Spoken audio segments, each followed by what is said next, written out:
বিসমিল্লাহির রহমানির রহিম। আজকের এই নির্বাচনী জনসভার সম্মানিত সভাপতি,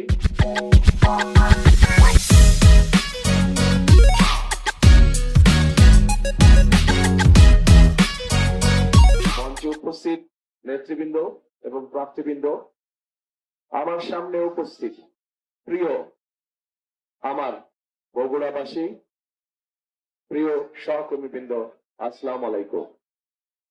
আসসালামু আলাইকুম। কেমন আছেন আপনারা সবাই? আমি প্রথমেই আজকে আল্লাহর দরবারে শুকরিয়া আদায় করতে চাই। যাই বলি তার সবচেয়ে আগে আমি আল্লাহর দরবারে শুকরিয়া আদায় করতে চাই, কারণ আজকে প্রায় 19 বছর পরে আল্লাহ আমাকে আবার তৌফিক দিয়েছেন এই নিজের ভূমিতে ফিরে আসার। প্রিয় বগুড়াবাসী,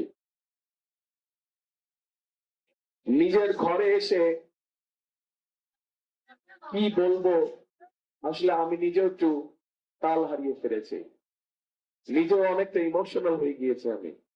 সেই জন্য নির্বাচনী জনসভা বক্তব্য রাখার কথা, কি বক্তব্য আমি রাখবো ঠিক আমি নিজেও বুঝে পাচ্ছি না।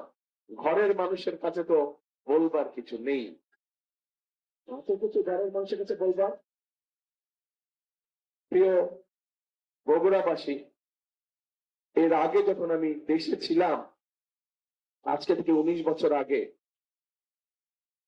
কম বেশি এখানে প্রত্যেকটা মানুষ যারা সেদিন আমার বয়সী ছিলেন বা আমার থেকে একটু ছোট ছিলেন বা আমার থেকে বড় ছিলেন, আমি অনেক নতুন প্রজন্মের মানুষকে দেখছি।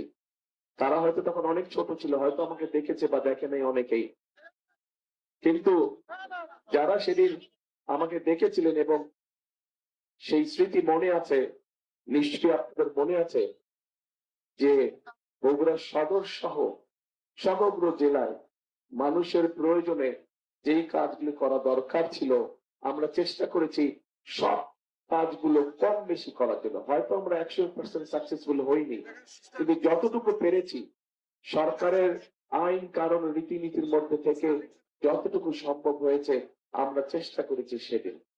এই মধ্যে বগুড়ায় আমরা সেই ইনফ্রাস্ট্রাকচারটা গড়ে তুলতে। প্রিয় বগুড়াবাসী, সামনে নির্বাচন। এই নির্বাচনে আমাদেরকে, দেশের মানুষকে একটি সিদ্ধান্ত নিতে হবে। এই নির্বাচনটি শুধু নির্বাচনই নয়, এই নির্বাচনটি নিশ্চিত করবে আগামী দিনে এই দেশের মানুষের জবাবদিহিতার মূলক সরকার তৈরি হবে কি হবে না।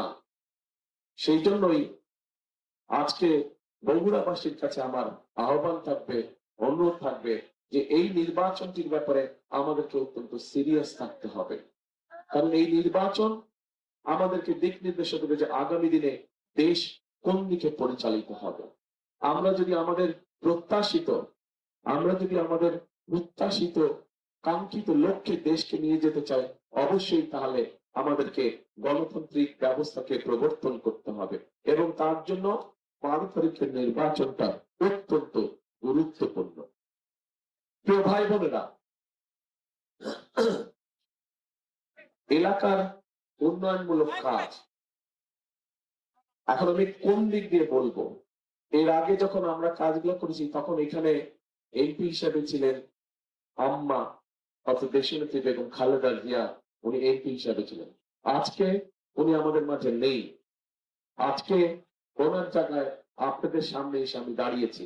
এখন আপনাদের সন্তান হিসেবে আমি এই কথা বলবো নাকি প্রার্থী হিসেবে বলবো, সেটাও একটা মুশকিলের ব্যাপার। হ্যাঁ, এলাকার সন্তান হিসেবে ঠিক আছে, হ্যাঁ ওই তো ভাই হিসাবে, এলাকার সন্তান হিসাবে, তাই তো।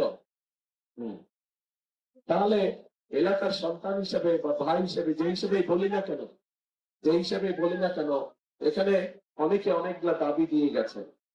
আপনারা সুযোগ দিন, ইনশাল্লাহ যতটুকু সম্ভব, আল্লাহর মতে সরকার গঠন করলে 12 তারিখে যতটুকু সম্ভব সে ব্যাপারে আমার মনে হয় না কারো চিন্তা করার প্রয়োজন আছে। আমরা তবে তবে আজকে 2001 থেকে 6 পর্যন্ত আমার যে অবস্থানটি ছিল, আজকে কিন্তু আমার অবস্থানটা, যেহেতু আপনারা ঘরের মানুষ, আপনাদের সাথে আমি একটু কথা শেয়ার করতে চাই। 2001 থেকে 2006 আমার একটি অবস্থান ছিল, আজকে আমার অবস্থানটি ভিন্ন। 2006 1 থেকে 6 পর্যন্ত আমি বগুড়াকে যেভাবে দেখতাম, সামনের দিনে ইনশাল্লাহ অবশ্যই সেভাবে দেখবো। তবে এই যে একটু আগে একটা কথা বলেছেন, একজন প্রার্থী আমাদের বলেছেন যে গত 15 বছর ধরে বগুড়া বঞ্চিত ছিল, একটি কথা